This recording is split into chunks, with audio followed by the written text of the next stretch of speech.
Para saan nga ba tong HPF or High Pass Filter? At paano gamitin itong effects? So yung tanong pala nito guys is tanong ng ating follower ni si Sir Dennis Rivera. So tinatanong niya kung paano ba daw gagamitin o para saan nga ba itong High Pass Filter at saka paano gamitin yung reverb sa ating mixer. Nga pala yung gamit natin na mixer dito is Joson Hawk 16. Ayan. Kasi meron siyang HPF or high pass filter at saka reverb. Okay, so mabilisang video lang to guys para sa mga beginner. So yung mga expert na dyan, scroll up na lang kayo. Okay, so ang HPF or high pass filter is automatic niyang kinakat yung 80 Hz below. So para maiwasan din natin yung mga muddy na tunog, yung parang ugong na siya sir or parang ngo na natunog. Ayan. So, pag pinindot mo yung high pass filter dyan, sir, automatic yan na tatanggalin niya yung 80 Hz below. Ayan. So, ang maiiwan na lang is yung 81 Hz and above. So, yan yung purpose ng high pass filter. So, kadalasan ginagamit talaga yan sa sir sa vocals talaga or sa microphone.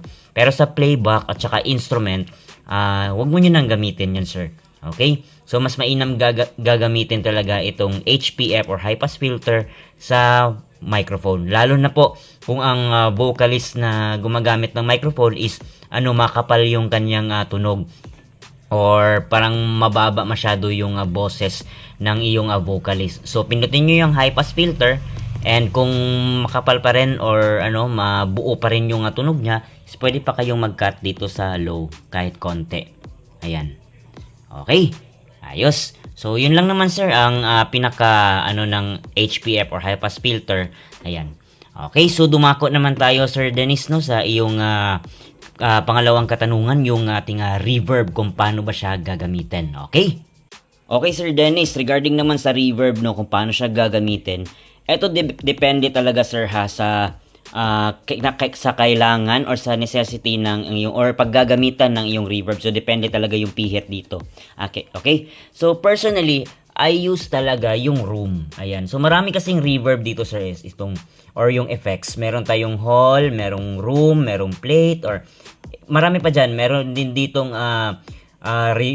reserve or reverse reverse reverb. Ayan, meron din echo, meron din marami pang iba. So, ang nagustuhan ko lang talaga dito, sir, is yung room. Ayan. So, 21 to 40. So, yung ginagamit ko talaga is 25. Yung 21 kasi is medyo hindi ko masyadong ma-appreciate. Though meron siya, pero hindi ko masyadong ma-appreciate. So, sa mixer na to, specifically sa mixer na to, sir, is ginagamit ko talaga is 25 room. Ayan. Hindi ako gumagamit ng hall. Masyadong mahaba yung niya. So, room yung para sa akin, sir. So, pero depende na sa inyo. Okay? So, paano ko ba siya siniset? Okay? Una, number 25, yung pinili ko, sir, yung room. And then, dito sa effects niya, sir, or ito yung parang parameter niya, sir, kung gaano ba kahaba yung reverb na kailangan mo. So, ito yung effects. So, ito yung parameter, pero effects lang yung sinulat dyan. Okay? So, siniset ko lang muna siya sa 12 o'clock. Yung parang baseline ko muna, sir, ha? Pero hindi pa yan final. Baseline ko muna yan. Number 12. Okay? I mean 12 o'clock, sorry. And then, sa ating effects dito sa fader, sir, yung master volume niya, siniset ko muna siya sa 0 dB. Ayan, sir, may 0 nakalagay dyan. 0. Okay? So, siniset ko muna sa 0 dB. Ganyan. Okay, so dito naman tayo sa channel kung saan nakatap ang iyong microphone. Halimbawa, nakatusok ka dito sa channel 8. So, kahit saan pwede sir ha. So, example lang dito. Channel 8 ako nagtusok ng aking microphone. Okay? Okay. Tapos, ito yung channel na gagalawin mo lang sir. Okay? So, magsimula ka muna sa 12 o'clock lahat-lahat. Ayan, 12 o'clock muna lahat. Then, nakababa yung gain mo. Okay. So, sa reverb sir, ayan. Kasi reverb yung pag-uusapan natin dito. Huwag muna natin pag-usapan yung EQ dyan. So, sa reverb muna tayo, sir. Ayan. Sa effects, nilalagay ko automatic yan sa 12 o'clock. Okay? As a base, or parang baseline ko. Gaya dito, sir, di ba? Yung parameter ko, 12 o'clock. Dito, naka 0 dB. Yung effects niya. Ayan. And then, dito nakatusok sa channel 8. Nilalagay ko agad sa 12 o'clock. And then, ayan. yung microphone level natin sa fader 0 dB. Okay? So, ano na, sound check na ako.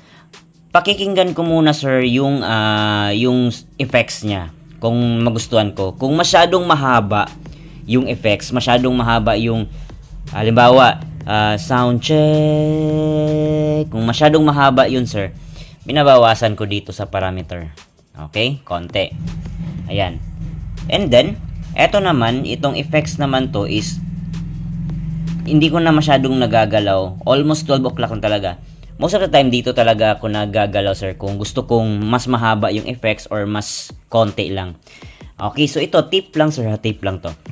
Kapag ka ang kinakanta ng yung vocalist is love song talaga, yung mahinang tugtog, love song, is I suggest na habaan mo konti yung parameter para mas ma-appreciate mo yung kanyang effects na reverb, okay? Huwag naman masyadong mahaba kasi mag-exaggerate na yung reverb niya or effects. Okay? Medyo habaan mo lang konti. Okay? Kapag ka naman yung kinakanta ng iyong vocalist is rap or medyo mabilis yung kanyang kinakanta, bawasan mo yung reverb, sir. Para mas maintindihan mo yung kinakanta ng iyong vocalist. Kasi kapag mahaba din yung reverb mo tapos nagra-rap siya, minsan hindi mo na